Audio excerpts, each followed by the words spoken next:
So you guys are gonna love this. So Sarah is the lead on one of the top fire teams in the country.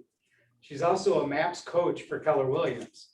So she's gonna share with you guys some of her inside secrets and tips that you normally have to pay for her coaching program to get. And then we're just gonna grill her with any questions that we have for a while after that. Okay. Ready. Let's give it like 2 more minutes since Zooms became in vogue, everybody's at least 10 minutes behind. Oh, you're good. Filter time. You just give me the Minutes thumbs up, Ron. after.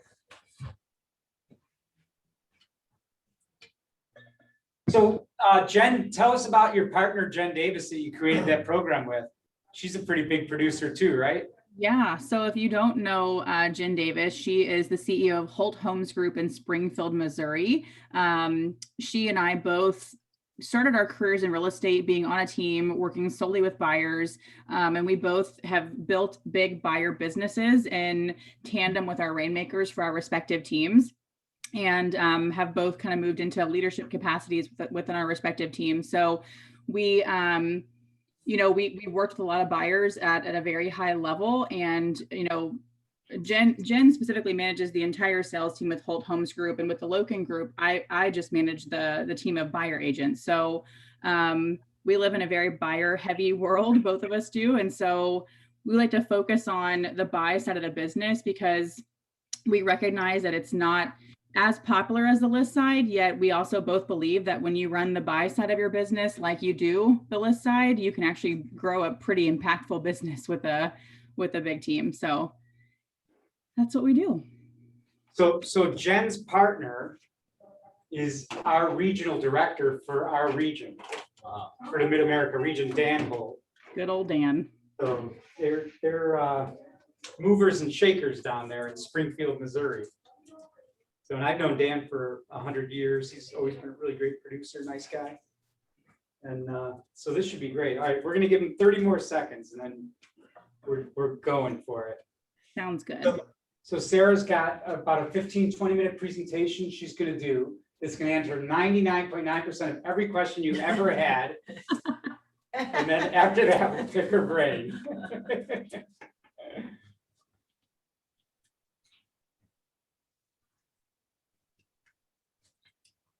How are things in Chicago, Ron? How's the market up there? Insane. Yeah. Just you list the house, you're getting what, 5 to 8 offers on it almost every time. And What are buyers willing to pay over market value in y'all's area right now? yeah, they're going way over. I mean, unless the house is completely insanely. They're signing appraisal addendums. Yep. Is that similar for you guys? Oh yeah. I mean, It is. we have 9 buyer agents on our team, and I think we're routinely getting outbid now at like 15, 20,000 over asking. We're also waiving appraisal. We're having to do some crazy stuff. So, but I will say that, we track our offers written under contract within a Loken Group. And right now we're 8 for 10 across the buyer team on every 8 offers. I mean, every 10 offers we write, 8 are getting accepted, and we can assume Nice. certainty that we're always in multiple offer situations. So yeah. That's great. So those are the secrets you're going to share with us today. Yeah. Well, we'll see. I don't know that I have all the answers to everyone's questions, and I sure don't have answers to my own problems, but yeah, we'll have a fun conversation, and there's stuff that I will share that you probably heard before. It's just the way in which we say it sometimes has the biggest impact with the client. Yeah, and just a little refresher on our sweet buyer clients and how to help them keep their anxiety low right now. Cool. All right, so I'd say we're ready to roll then. Let's get moving. Awesome. So I'll take it and run with it, Ron. So thank you, of course, Ron, for having me here today. My name is Sarah Detmore, as Ron mentioned, for those of you who have been here for a few minutes. I'm with the Loken Group out of Houston, Texas. And so we are a mega team. I think we're right at 100 people on our team, not including our virtual agents who live in the Philippines. Not all of us are producing agents, though. We have a really strong admin staff, and we also run a really big inside sales agent team. I think we have 15 or 16 inside sales agents. So you'll hear me refer to our ISAs. That's them, just in case you wonder who I'm talking about. I'm responsible as the VP of our buyer agent team for coaching and training and managing our team of buyer agents. And there are 9 of us in production. We have a couple admin that are dedicated to our buy side as well. Last year, in 2020, we closed 426 buy sides as an entire team. We also do a big new construction business. I think we closed over 2,500 units as an entire team last year, but a good chunk of that was buyer business. So we do have a very big buyer team when you look at other teams and comparable to just other teams that have buyer agents. A lot of teams don't. So we definitely are the highest producing team of buyer agents in the Houston area. That's for sure. And so you see Jen Davis's name on here too. This is a conversation that Jen and I will have together, or we'll have, individually. And we just like to make sure we're adding value to any KW agents that we can in terms of, just some ways in which you can be successful with working with buyers right now. It's a tough time to be a buyer, and an equally tough time to be a buyer agent. And you'll hear Jen Davis say, it's not a seller's market, it's a skill set market. So when we take a step back and look at some of the foundational skills that we possess as a buyer agent and really hone in on those right now, that can also allow us the opportunity to guide our buyer in a way that makes sense for them, that also still feels good, that gets them the house that they want. So also serve as a MAPS coach. I get to co-coach a group coaching program with Jen Davis called the Mega Buyer Agent. And MAPS also recently launched a new subscription style coaching program called Role Play Rumble. And I'm the Role Play Rumble buyer agent coach for that type of coaching as well. So enough about me though, it doesn't matter. Let's talk about other stuff. So we put together this list of just 3 strategies that we feel are most impactful for buyer agents to navigate through right now with their buyers to get the buyers to the finish line, right? And the finish line being get them closed on their property. Ron was just sharing how crazy inventory is in y'all's market. It's equally crazy here in Houston. I think every market can say that they're experiencing something similar. So the first strategy, and guys, you're going to read this and go, well, duh, Sarah, that's common sense. That's not rocket science. And it's not. It's really not a difficult thing to do, to set the right expectations with your buyer at the buyer consultation. I know right now there may be a lot of agents who are like circumventing the buyer consultation, and they're just jumping and running with the clients as they call in because they feel like they have to match the buyer's urgency. If they're afraid that if they don't get the buyer in the house right away, the buyer's going to miss out on that house. And they might. Yet I want to challenge you guys to think about the opportunity that you have to set your buyer up for ultimate success when you take the time to have some type of buyer consultation before you enter into this market with them. Because not every buyer might be as urgent to get that house they called in on when they truly understand what's happening with the market. And it takes time for us to explain that to a buyer. We don't want to assume that just because they saw on the 6 o'clock news that inventory is low, that's all there is to know about the market. So I also have seen some success with agents referring to their buyer consultation now as more of a strategy session. And so that could look like just a quick conversation maybe you have with the buyer over the phone. Again, in y'all's market, I don't know if we're back to doing in-person consultations or still doing things virtually or by the phone. It doesn't matter how you set up that consultation, as long as you make sure that you have it, because you'd be doing your clients a disservice if you did not have that consultation or strategy session with them before you enter into the market. So here's how we set expectations there and what kind of expectations we do set. We want to talk about the market, guys. I have agents with the Loken Group right now who are setting up their strategy session by telling the buyer, hey, Mr. or Mrs. Buyer, it's an auction style market right now. May I explain what that means? May I explain what that looks like? When we tell a buyer it's a seller's market, they don't know what that means. They're not realtors. They don't understand what a seller's market means to them as a buyer. So we have to explain it in a way that makes sense to them. So explaining not only what the market looks like, right? From a buyer's perspective, the benefits and risks in today's market as a buyer. We also want to talk about here's what it's going to take to compete in today's market. And we can be really frank with them, guys, and that's okay. I think as buyer agents or any agents that work with buyers, right? We find it more difficult to have some of the conversations that don't feel great in fear of losing the buyer. And what I want to just make sure that we're all on the same page about is we might be losing a buyer or might think we're losing a buyer, but the reality is we're helping them realize that now is not the time for them to buy a house. It's not the market for every single buyer, and it never will be, no matter what the market is. Yet when we can set some really clear expectations right out the gate in that buyer consultation about what the market means to them and what it will take to compete in today's market, we find out from the get-go if they truly are a buyer for our market or not. We also want to set expectations around showings. Mr. and Mrs. Buyer, you might be surprised to hear that my buyers are buying a home within the first 3 houses that I show them. Here's why. For anybody who's out there that might be on their 45th showing for a buyer, I'm going to ask you to take a step back and figure out what you might be missing in that relationship if you've shown your buyer that many houses and the buyer hasn't yet bought one.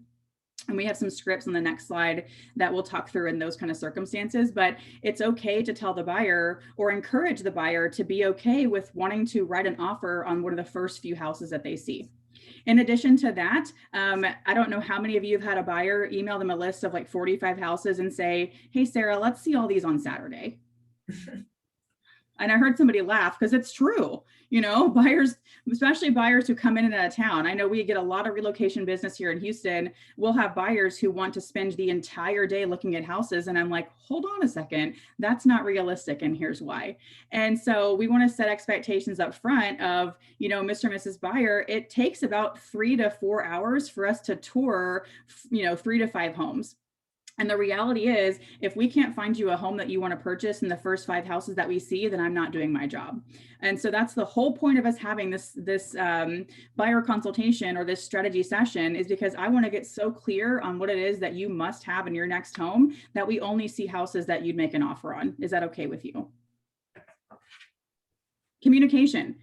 What is the buyer most, words are hard, guys. When is the buyer most available, and in what way do they prefer to communicate? You might have that buyer who's like, I want every conversation to be on the phone. Awesome. I want to mirror and match their preferred communication style because that's how I'm going to stay in rapport with them. I don't want to call a buyer at 8 o'clock at night if they've told me that they're not available then. So we want to make sure that we're setting super clear expectations on not only when they want to communicate and what avenue they want to communicate through. When's the best time for us to connect as a partnership, right? As a buyer agent, I'm in partnership with every buyer that I work with, and we want to make sure that we're in constant communication in a way that feels good for both of us. So set some expectations around then. That's also an opportunity to set boundaries. Okay, guys, I am a wife, I am a mom, I have 3 kids, 5 and under. And so I tell my buyers between the hours of 4 and 8 p.m., you might not hear back from me right away. And that's okay. And here's why, because that's the small window of time in my day where I have to be a mom and I have to keep my kids alive. That's always a priority for me. So again, I'm letting the buyer know likely nothing will happen during that 4-hour period in the evening that's an emergency that they must get a hold of me. If something happens, they can call the main office number. Somebody will answer the phone and handle whatever their issue is. Yet they know to expect that I also check my email and I check my phone and text messages after I get my kids to bed for the evening. So between like 7:30 and 8, I do a quick glance at my business to make sure that nothing's out of control, and then I can disconnect for the evening. And when you tell your buyers that, guys, it's okay. They think that they know that you're human. Sometimes buyers think that buyer agents are robots and that we have to be on call all the time. And if you've never gotten a text from a buyer at 6 a.m. saying, Sarah, we must see this house today, ! Then that's a whole different situation. And I set that expectation a long time ago. Even if I'm awake, I don't have to respond to that message right away, because then my buyer knows that I'm awake. And then they think moving forward, oh, Sarah's up at 6 a.m. I can text her anytime. So we can set expectations around those communication boundaries as well. And then guys, I know this is not new news. Anybody who's ever shown a buyer a house who is not financially able to purchase a house, don't do that, especially in this market. We are wasting everyone's time, the seller's time, your buyer's time, by agreeing to let them into a property without having proof that they are financially able to buy a home in this market. So guys, you may remember that we often categorize a buyer as an A buyer or a right now buyer, a hot buyer, whatever you call them, as somebody who's ready, willing, and able. And I'm going to add one more layer onto that right now, because the buyers in our market right now have to be ready, willing, and able, and they also have to be willing to do whatever it takes. And then I might even add one more layer and say they have to listen to you. So now we're looking for our A buyers. They've kind of evolved into a different type of buyer, because we don't need to be wasting time with buyers who just don't have the business being in the market right now. So any questions on that before I jump on to the next strategy? I know I'm like just dumping a lot of information on you guys. So any questions? Awesome. Slow me down if I need to. Okay, so then a second strategy, guys, that we found to be successful is what we call a regroup conversation with our buyers after each showing appointment. And what I mean by this is, guys, every time that you take a buyer into a property, if they are not writing an offer on that house, we want to find out why. And we don't want to flat out ask, why didn't you offer on this house? When we ask questions that start with why, it puts the buyer on the defense. It doesn't feel good for the buyer. Okay, yet we want to phrase these questions in a way where it's allowing us to dig deeper with the buyer in that moment and not wait until we've shown 10, 15, 20 houses and we still have not written an offer. And now we're so far in the weeds, we don't even know what we're doing anymore. So on the next slide, I've got a couple scripts I want to share with you guys that we would consider to be a regroup conversation to have with a buyer. And I want to write this down, guys, after every showing. If you're letting your buyer off the hook at the showing and saying, okay, great, Lydia, I'll call you later. We'll catch up later. That's letting the buyer off the hook. We want to find out, gosh, Lydia, I was certain that this house at 123 Main Street was the house for you. What did I miss? Again, we've already prefaced with the buyer in that strategy session, we're only going to see houses that we know that they'd make an offer on. So if they're not making an offer on a house that you show them, we want to find out why. So here's a quick script that I would ask a buyer after we show a property if they didn't make an offer. I'd say, Mr. and Mrs. Buyer, based on what you and I spoke about at our consultation, I was certain that the house at 123 Main Street was the perfect house for you. I'm just curious, what are you still looking for that we haven't seen yet? Chances are the buyer's not looking for anything else. Right? There's a different reason or something else holding them back or causing them to hesitate for making an offer on this property. Yet, if we don't ask, all we can do is assume. So I want to ask you point blank, what are you still looking for that you haven't seen yet? And I want them to respond. Another great script that you can use here, guys, is, maybe you've been showing a buyer a few houses and they haven't yet written an offer. So Mr. and Mrs. Buyer, when we met last week, you told me how important it is for you to get to Chicago by the end of June. I'm curious, what might happen if you don't get to Chicago by the end of June? What is your backup plan? And I love this question. What is your backup plan? Because guys, by asking this question, we find out, ultimately, if the buyer even does have a backup plan. And if they do have a backup plan, when their plan B or their backup plan is extremely detailed, that means that their backup plan is actually their plan A. And the buyers who have a backup plan or have that clear of a backup plan might not be as motivated as we initially thought. So here's an example. If a buyer says, well, gosh, Sarah, we found out we can extend our lease for 6 more months. It's going to be great. Our dogs can stay there. And I live next door to my best friend. Blah, blah, blah. All the detail that comes in with their backup plan is just an indication that might actually be their first plan. They're just still filling the market around to see what they might want to do.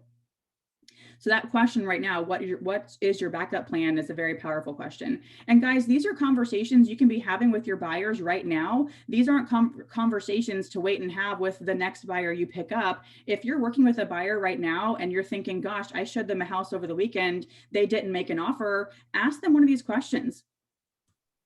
reset the stage. Like, gosh, Sylvia, I know we just saw a house on Saturday and we didn't make an offer. Let's regroup here. I'm just curious, if we don't get you to location by time frame, whatever they told you was where they want to go and by when they need to be there, what's your plan B? And if they panic and go, gosh, Sarah, I don't have a backup plan, blah, blah, blah, blah, awesome. Let's talk through what our opportunity is right now to make sure we get you to location by time frame. Okay.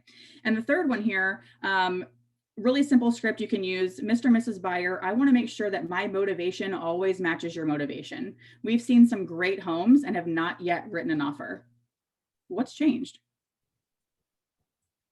So with those simple questions, guys, what's your backup plan? What's changed? Those are kind of a pattern interrupt question that a buyer might not be expecting, because your buyers watch too much TV, they read too much on social media, they do all these crazy things, and they think that the game is, let's just see a bunch of houses until we find one that sticks.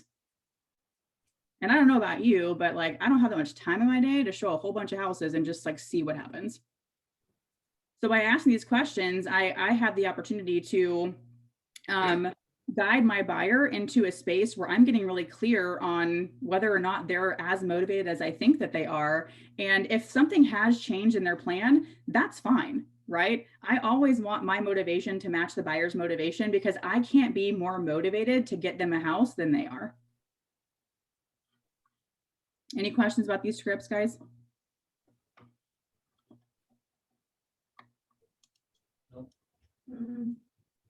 All right. And last but not least, probably my favorite strategy right now, which is something that a lot of buyer agents don't want to hear, is, guys, I'm going to be really honest with you. By the time these houses hit the MLS, we are already behind. Ron, I heard you say earlier that, I mean, in a moment's notice on y'all's listings, just in general, you're getting what, 5 to 8 offers pretty instantaneously. Is that right? Yep. Yeah. And so again, your buyer will only buy one house. Now, again, there are some buyers that buy multiple houses, I get it. But in general, your buyer only needs one house to buy. And so at the end of the day, would you rather bring your buyer one house and then go, yeah, okay, I'll buy it, or fight with 30 or 40 other buyers to try and get one house? The energy that you spend on either side of it is probably the same. The energy you spend looking for inventory for your buyer versus the time you spend looking for inventory for your buyer versus the time you might spend chasing the market with your buyer. Guys, the MLS is our roadblock at this point. So here are some things that might work in your market, where I know my agents that I coach and other agents that I have the opportunity to partner with, we've had success and seen success for buyers switching the way that they, more or less lead generate. And now we're lead generating for listings. We are looking for a listing to bring it to my buyer. And then guys, when you start to build this database of pre-listing properties, now you have a different level of a value proposition to new buyers that you want to capture. Mr. and Mrs. Buyer, my team and I have a list of 40 houses that are in some stage of pre-listing, whether it's with your team or a different agent or whoever. There are some sellers out there, guys, that don't want their home shown. We are still in this weird pandemic space. Not every seller wants their home shown. I just told y'all I have 3 kids under the age of 5. I wouldn't want my home shown. I can't even keep my house together on a good day, right? Like that's not my jam right now. And so we don't want to assume that every seller wants their home to get listed on the market. So for those of you who are maybe prospecting to find listings right now, yes, we want to get their listing on the market if they're interested in selling. At the same time though, at what price would they sell off market? Ask them that question. Not every seller wants to list. If door knocking is in your area is a thing, I've seen some agents have success with door knocking with an offer in hand. What I mean by that is, let's say you had a buyer make an offer on 123 Main Street, their offer got outbid, print off the dang offer, and then go door knock that street or door knock in that neighborhood with your offer in hand. You can black out all the important information, all the private information. And that script is super easy of like, Mr. and Mrs. Homeowner, I mean, my name is Sarah Detmore. I'm with the Loken Group. And just real quick, I had a client of mine make an offer on this house down the street that you can see is for sale. There were 40 offers and we didn't get ours accepted, unfortunately. And here's the offer that my buyers made. Who do you know that might be interested in selling to them? Because having that offer in your hand, it's a tangible, it makes it real, as opposed to you just popping seeing at the front door and going, I have a buyer who wants to buy in this neighborhood. The offer makes it real. Okay.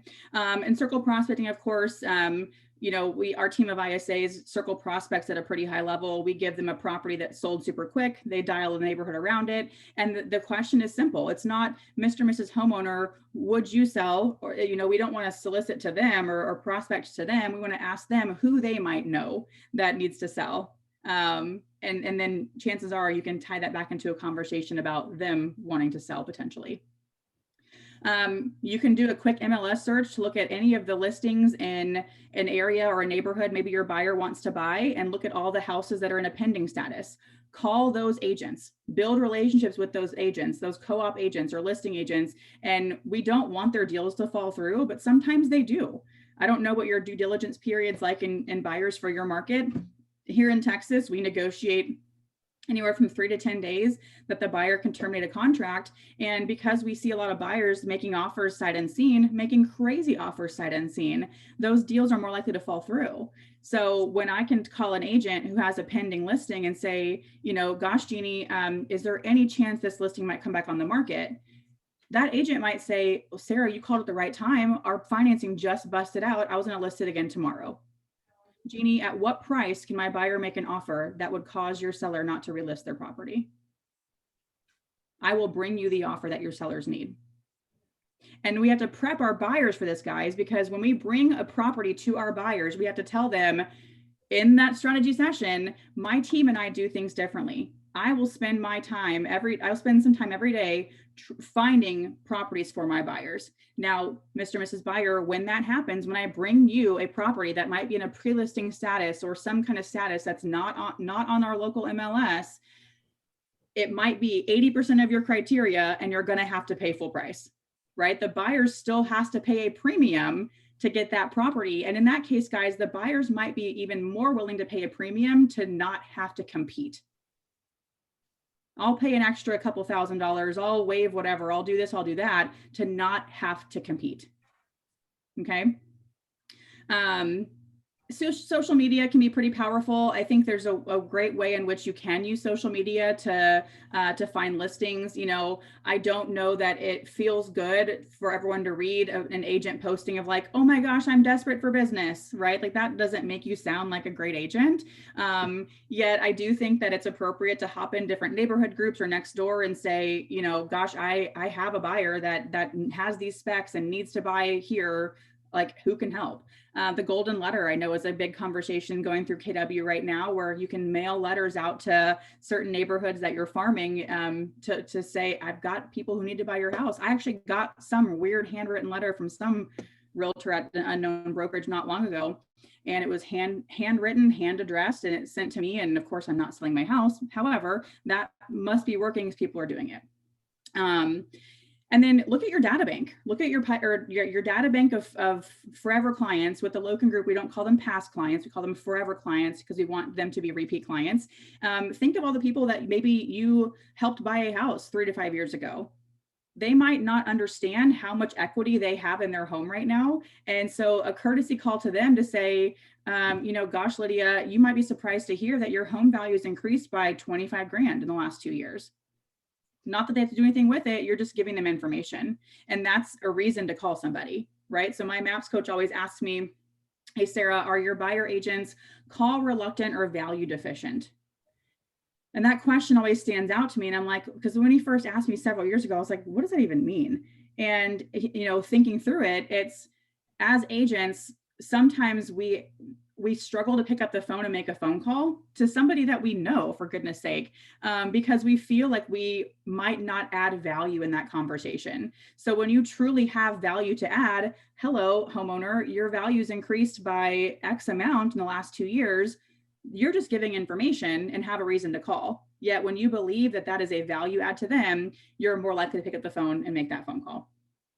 So just a few fun ways there that you can prospect for listings more or less and bring some inventory to your buyer. Here's a little bit of information about our course, guys, the Mega Buyer Agent. I just want to let you all know that we do a deep dive into just building a big buyer business. Also, anybody who might be interested in growing a buyer team, the investment for this group coaching program is just $198. It's a 6-week program, all Zoom webinar format, so it's very interactive. We're in the middle of our first launch of the year right now, and our second launch starts, I think, July 14th. You can always go to mapscoaching.com/group for some more information on that. Just know we do a deep dive into all things buyer agent and buyer business.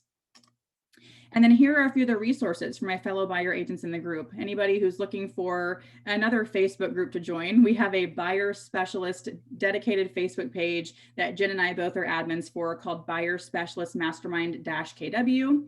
Of course, any of you who are interested in one-on-one coaching, Jen Davis is a one-on-one coach, and she focuses on coaching directors of sales and buyer agents through MAPS. You can reach out to her directly, or you can go to mapscoaching.com for more information. And like I mentioned earlier, we do have a subscription style role play specific kind of group coaching program called Role Play Rumble. And you can visit roleplayrumble.com for more information on that. Always like to make sure our buyer agents and the group can get connected any way that they choose. And finally, now that I've been talking for 32 minutes, let's do some Q&A. Perfect. So what questions do you have for Jen?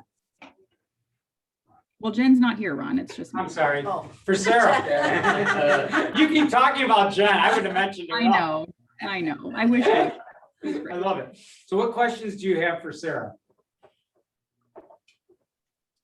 Are you guys actually door knocking right now? So we are not door knocking, at least not in our market here in Houston. I know that there are other agents out there who are door knocking. Our team right now is focused on circle prospecting primarily. Our inside sales agents handle that for us. What do you use for circle prospecting? Do you guys use like Red X or Vulcan or? I think it's Vulcan 7, yeah. Vulcan 7, okay. Mm-hmm. Don't quote me on that. And you're That's having virtual assistants make those calls? No, our ISAs are. How many ISAs you guys have again? 15, you said? I think it's 15 or 16. We just hired a new one, so my math is often off when it comes to our inside sales team.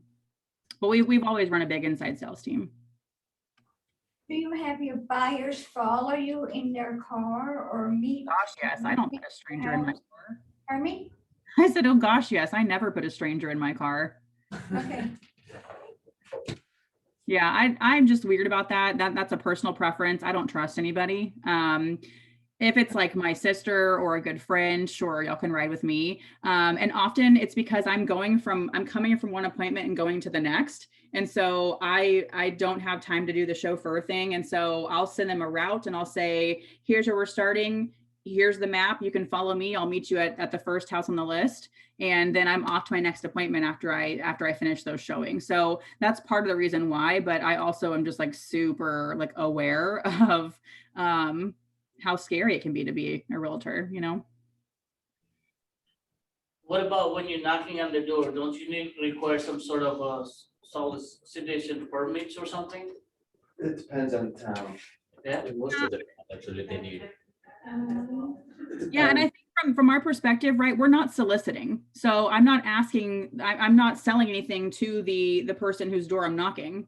It'd be the same thing if I were door knocking to invite people to an open house when the market might be very different and we host more open houses. So to me, my advantage is that I'm not directly selling something. I'm not selling a vacuum cleaner. I'm not selling meat out of the back of my truck.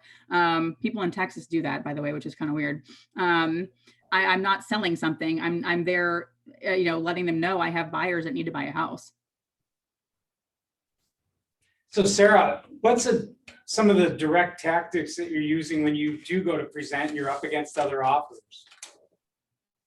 So we kind of have implemented this like 5-point offer strategy that's proven to be successful in our market at least. And it definitely starts with the conversations you have with the buyer about the market very early on in the process with that buyer. So that way, when it comes time to make an offer, the suggestions that you make don't feel as scary because you've already prepped them for, here's what it's going to take for you to secure a property in this market. So, first and foremost, the dialogue that a buyer agent can open with a listing agent from the very beginning, like before I show a property, like I just told you guys, we only show houses to buyers. We've already gotten their buy-in on this. Mr. and Mrs. Buyer, I will only take you to houses that I know that you make an offer on, right? I want to be so efficient with our time that we only see houses in person that we know that you would make an offer on.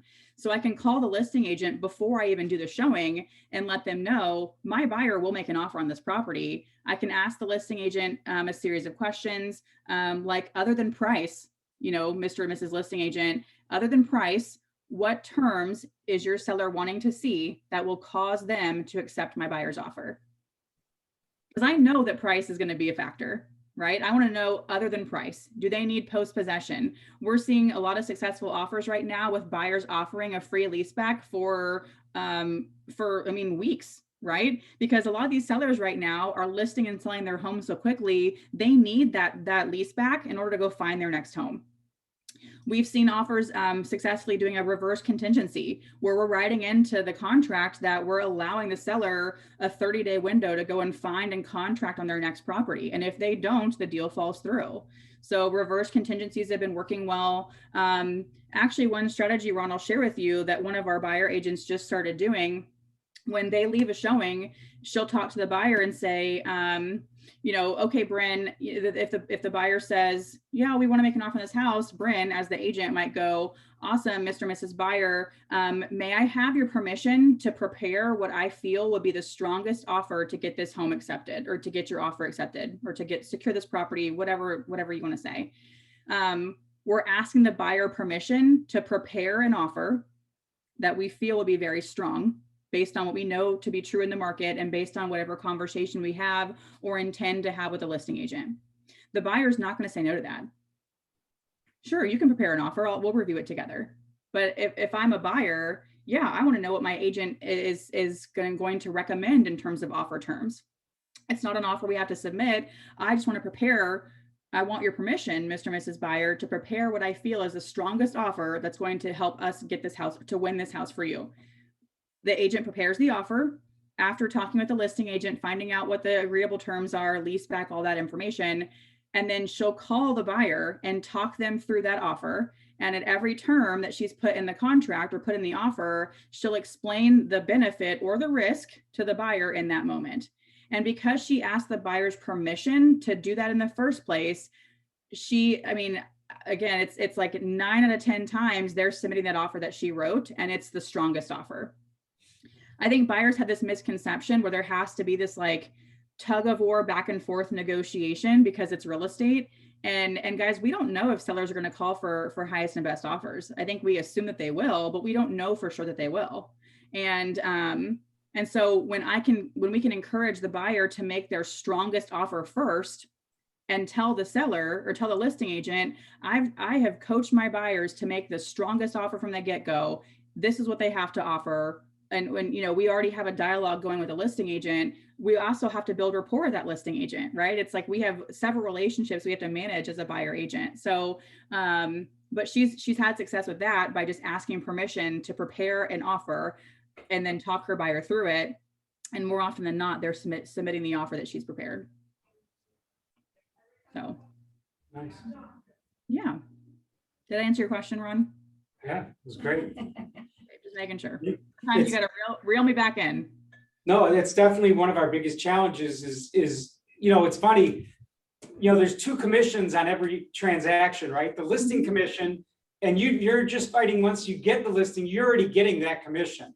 Right. Then there's a buyer commission and you're fighting 5, 10, 15, 20 other people for that one. So obviously the first goal is to be the first commission, right? The second goal is to minimize your losses if you're the second one. So those are really good tactics. I think the reverse contingency, I haven't heard of anybody here. We definitely been offering sellers time after closing.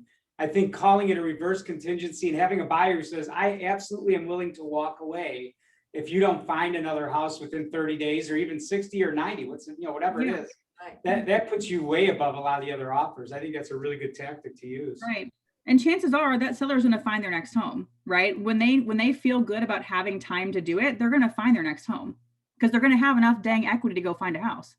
Yeah, and they may take a lower price to take that pressure off, Exactly. for sure. That's huge. Okay, what else? So what I see issue is now that all the appraisal is not coming. And Mhm. everybody's preparing to give the higher offer, so you can prepare buyers. But all these buyers that buys it and later on, they want to sell, their property value goes down and they're not getting appraisal. Aren't they gonna mad at you because you're the one who sold it by guiding them higher offer, continuous base? I mean, I didn't make them buy a house. No, you did not make them, but we are the one gave them the suggestion, say, well, this is what it's gonna take for you to get this house. Sure. And I hear you. And that's where we have to phrase it of like, it's not my suggestion. I'm not saying, Mr. Buyer, you must offer 420 for this house. The market is suggesting an offer price of or at or around 420. So it's not me, it's the market. And when as the agent, when I can always defer to the market and have the data to support it, that doesn't make me right or wrong. It's the market. Right, That so if makes they call you back 3 years from now to sell the house and it's worth, they paid 300 and it's worth 280. That, you didn't do anything wrong. You helped them get the house, you helped them get a low interest rate. They're choosing to sell right now, which is obviously the wrong time if they're trying not to lose money. And what they really need to do is hang on to that house for 3 to 5 more years until it gets back to 320, and then it surpasses that. But you can't take responsibility. It's not your fault. If they paid market value, that's why they won. Yeah. Right, So that's guys, what the court today. Here's a script you can also use, and this I think might be helpful in these situations, right? How many of you have had a buyer come to you and say, well, gosh, I don't know if this is the right thing to do. I don't want to overpay.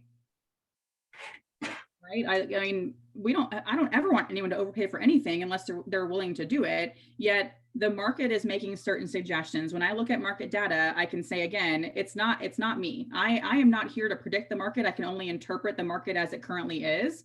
And so what the market is suggesting is that homes in this neighborhood are selling at over 100% asking price, which means that we can agree with some certainty that we have to make an offer X% above asking price.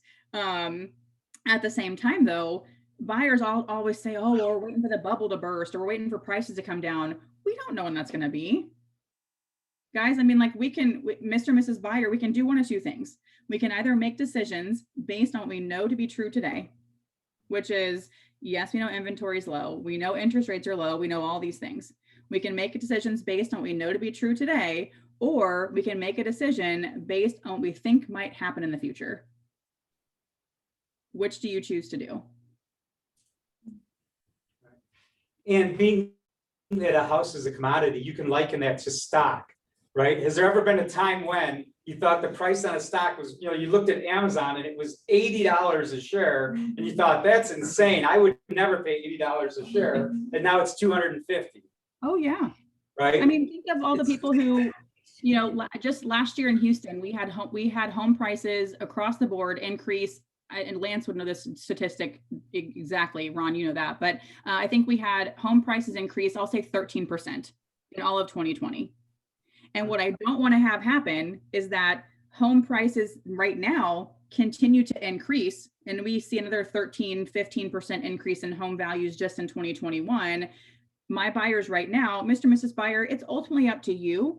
No matter what you choose to do, it has to be your decision. It has to feel good and it has to make financial sense for you. What I don't want to have happen though, is you wake up 6 months from now and wish that you would have bought today.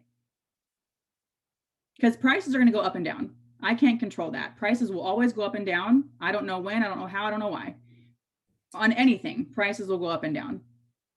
And that's just not something that I guess that we can wait for. If you want to wait and see when prices go down, like that's all you, I'm here when you're ready. Yet we can either make decisions based on what we know to be true today or what we think might happen in the future. And ultimately with real estate, prices always go up. They just go down a little or for a while. But think about your house that you're selling for $500 right now. 50 years ago, that house was $23,000. Right. Right?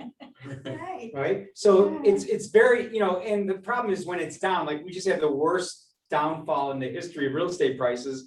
Okay, so it took 11 or 12 years. Now we're back to the prices we were at before it crashed. Yeah. So eventually you always gain it all back. Eventually, it's just your patience waiting for that to happen. Well, that and Ron, I appreciate you saying that. I think it's important that we let our buyers know and sellers, guys, there's risk involved with owning real estate. Right. It's a huge asset and there will always be risks involved, no matter if you buy now or buy later. Perfect. All right, so what other people that are on Zoom, none of you have weighed in yet, and I'm looking at the names of the people on this call with us, and you have some of the best agents around, and they're all being really quiet. So we're gonna be quiet for a second and let someone unmute who's dying to ask a question. We're not letting them in. So who wants to unmute and ask a question that's online right now? All muted. No, they're. All muted and off camera. I trust that you guys aren't napping. I know Jeannie has a question. I don't know about everybody else. Let's hear it, Jeannie. What's on your mind? You have to unmute. Okay, either I wasn't listening and I'm not sleeping because you could tell. I can see. I'm wiggling a lot. So the 5-point strategies for your 5-point offer strategy. So you were talking about the other than price, Mm-hmm. what other terms would allow your seller to accept our offer? That was Right. one. Mhm. You suggested coach your buyers, which I do. I was listening to something earlier and they said we sometimes have to coach our buyers now multiple times through the process just because it's so dynamic. Very But, true. So coach them, I guess, early and often. Mhm. Reverse contingency, which I thought that was good because I was talking to a buyer this morning about the seller might want 90 days to stay in the house. And I go, there's some risk. So what goes into that to kind of protect you? Is it, the 3 months rent plus something else or that's put aside or, what do we do? Yeah. But I like this where they could just sort of freely walk away with it as a contingency and, kind of the no harm, no foul. Sure. You mentioned it's not me, it's the market because we're here to interpret. Now, what I will share on the reverse contingency, I would write it up to make sure the buyer gets their earnest money back. Right. Yes. It maybe even gets reimbursed for the home inspection too. Yeah, you can get creative, right? I think it's more or less the cushion of time that the seller has to go and find their next home because I mean, for anybody who's working a seller and a buyer at the same time, like it's a mess. Yeah, it's not easy. It never has been really easy, but it's not easy now. Thank goodness they have us. Did I miss something? So I feel like I missed something, although I didn't number them, but those are your basic. Yeah, I think when it comes to that offer process, it's a combination of, what our team put together as far as not only conversations to be having with the agent you intend to co-op with and with your client, it's more or less a process that we follow every time that we submit an offer. And I'll tell you the meat of that process is the rapport that we build with the listing agent. Okay. We aren't blindly sending offers and on listings, only having communicated with a listing agent via text. We want to make sure that we're getting voice to voice with these agents and asking questions and making sure that we are going to submit an offer on the property that is mutually agreeable for our buyers, for the sellers, and for the market, because that's what it's going to take to get a winning offer. So that 5-step offer process, Jeannie, it's the first 2 steps are the buyer agent contacting the listing agent before the showing, and then the buyer agent contacting the listing agent again after the showing. We want to button up that showing with 2 points of contact because we want that listing agent to know that we're that engaged in our process and really asking the right questions to make sure we're going to bring them an offer that they would consider, or that would cause the seller to accept it, is the best way I can say that. The 3rd step is for us to strategize with our buyer on those offer terms and make an offer that gets accepted, right? We want to make sure that we are having the conversation with our buyer that might not feel good about why they may want to consider offering $10,000, $15,000, $20,000 over asking price. And when we preface that in our market section of our buyer consultation or strategy session, we can say, Jeannie, when we first met, we spoke about how when it came time to make an offer, we're going to have to be a little aggressive. I looked at some stats in this neighborhood and here's what homes are selling for. And here's a range of what the market is suggesting that this house will sell for. How do you feel about that number? Right? Or like I said, there's an agent on my team right now who will just ask permission for the buyer to prepare what they feel is a very strong offer to win that property. And then they'll review that offer with the buyer. So the third step in this like 5-step offer process is strategizing with the buyer on making an offer that gets accepted.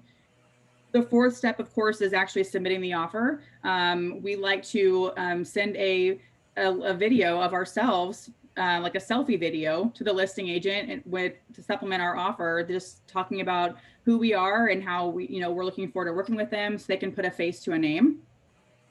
And then the fifth step would be following up on the offer. If we don't, obviously we want to hear back as soon as possible, but we allow like a 24-hour grace period and from the time we submit an offer until we expect to hear a response. And so that fifth step is just that follow-up on the offer to find out if it was accepted or not.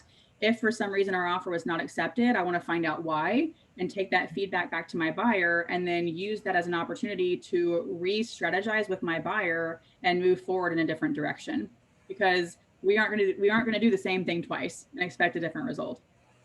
Exactly. So do you typically put a time frame for response in the offer?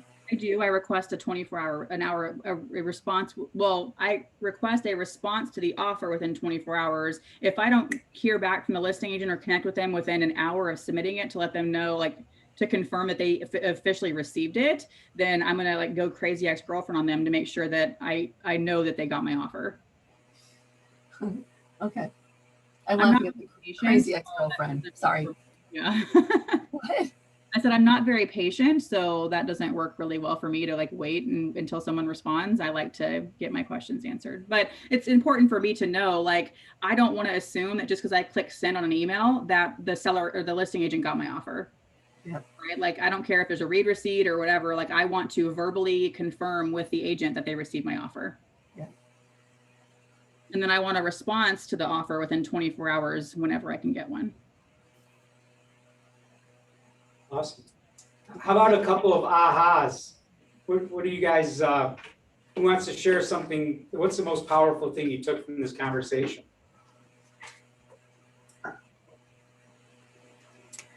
Nothing? I think I got a whole page of notes.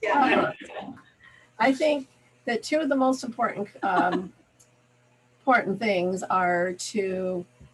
is in the setting the expectations, so that when you're in a tight spot, when you have to really tell your client what they need to do, that they're prepared for what that is. I think that is absolutely positively critical.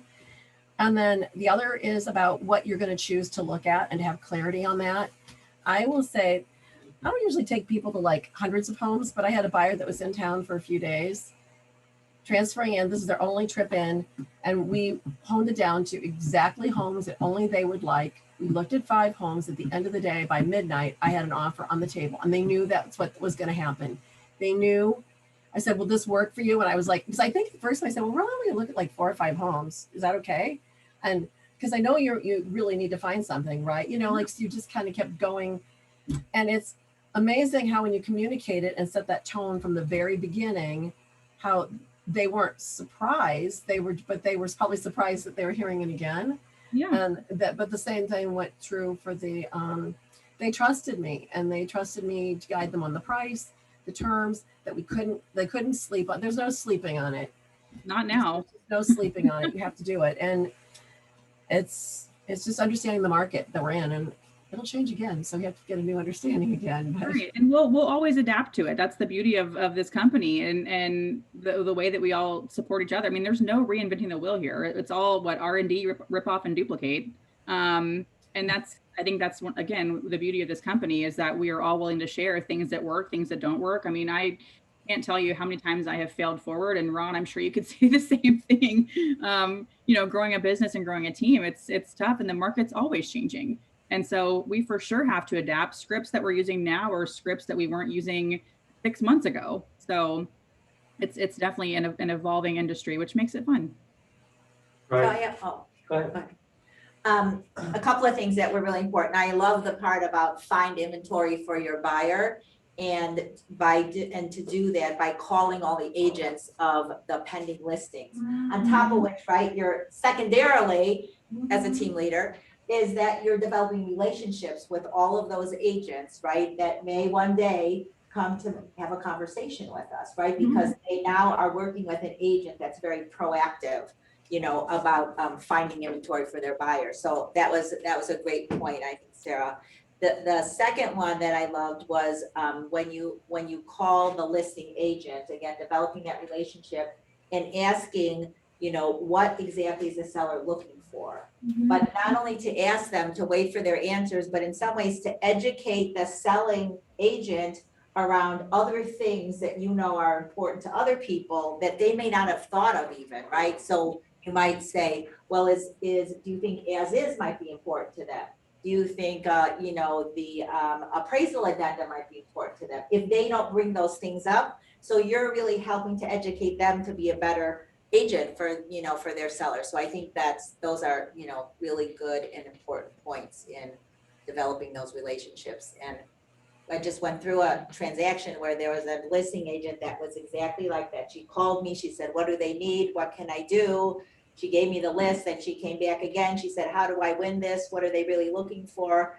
And I developed a full list for her and she came back and she had every checkpoint on the list. Yep. And everyone else did not. And she, you know, won the bid. Yeah. No, and you're right. It's a different relationship that maybe we haven't focused on building in the past, and it's mutually beneficial. To your exact point, it's great. Could be great for recruiting. It could be great for future opportunity, right? If when I'm in a transaction with a co-op agent, I might ask them off the cuff, like, you know, hey Scott, what other homes do you have coming on the market? Would love to do another deal with you if it's a good deal, you know, or I mean, deal is a loose term, but if it's if you are enjoying the partnership with that co-op agent in the transaction and want to do more business with them, I want to find out what other listings they have coming soon to bring to my buyers so I can bring them a buyer. Yeah, perfect.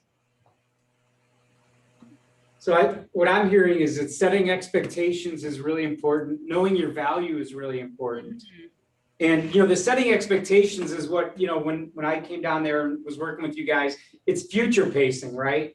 You're talking to them about what's going to happen and how you're going to respond when it happens. Yeah, Ron, and I love that you brought that up, because when buyers know, any client for that matter, when they know what to expect next, their level of confidence within you is that much higher. When they know what's going to happen, they are much more confident in you, and that's when they will do what you say that they should do. Okay? Right. And if you mention it in the heat of the moment, it's not as valuable or as real as when you mention it in advance and tell them it might happen. Right. Because in the moment, once you're negotiating and fighting the war, they're somewhere in the back of their head, they're saying, he's saying this to me or she's saying this to me to get this deal because they want to make money. But when you say it to them a week before it happens, you can remind them that you told them that was going to happen. Yep. Right. So I think that's why it's important to mention those things way in advance as opposed to on the spot. For sure. All right. So we have like 1 minute left. Who hasn't asked a question or shared that would like to say something? I really like the regroup strategy. I love those 3 questions are really helpful, because you can be stuck and then not know that their second option is actually their first option. So I really thought that was a really good insight. Sarah, that was an awesome one, because, you know, when you say to them, well, what are you going to do if you don't get this home? And they say, we have no idea, as opposed to, well, my mother's already making a room for me in her basement. It's all painted. They just put in a kitchen and refrigerator and blah, blah, blah. You know that that's the real plan already, right? Yep. Yeah. And the ones who don't have a backup plan, right? We can say, gosh, that's awesome. And here are options that are going to best get you to Chicago by the end of June, right? We want to make sure we're referring back to where they need to go and by when, and how now's our time to re-strategize and regroup to make sure that we get you there. Because Mr. and Mrs. Buyer, you can't come live with me and I don't want you to be homeless. The good news is none of our buyers have been homeless yet. Right. Right, I say this a lot to people, I've never made anybody homeless. Yeah. I say that to people all the time, you know, I know it's scary and you're worried, but I've never, ever made anyone homeless. It always works out perfect. And the perfect house always presents itself when you're in a position to buy it, Mm-hmm. right? All right, cool. So I don't want to keep you 1 minute past your time. I so appreciate you and you coming to play with us. Well, thank And, you for having me. This is great. Yeah, Thank you, Sarah. we all appreciate you Thank so you. much. Really Thanks good. a lot. So welcome. Everybody- Ron, you know where to find me if I can be a resource for you or anybody that you know. I see this is being recorded. You're welcome to, do whatever crazy things that you want to do with this recording. I'm happy to share scripts. Reach out to me. My email address is very simple. It's my first name, Sarah, SARAH @thelokengroup.com. Ron has it. He can share it with you if anybody needs it to get a hold of me. I'm pretty accessible. So let me know how I can support you. And if you're ever in super hot, muggy, humid Houston, stop by our office and say hello. Thank But you, not Sarah. 4 to 8, right? What's But that? what? Not 4 to 8. An evening time, 4 to 8. Not Not between 4 and 8, he said. Not between 4 and 8. That's right. Not between 4 and 8, because I will not be there. Thank you. Bye, Bye, Sarah. guys. Have a good rest of your Take day. care. Bye. Bye.